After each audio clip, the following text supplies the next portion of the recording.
प्रज्ञाशील करुणा करा महिमा तुझा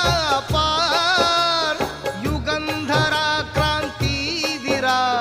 वंदन तुला त्रिवार विश्व शांतीचा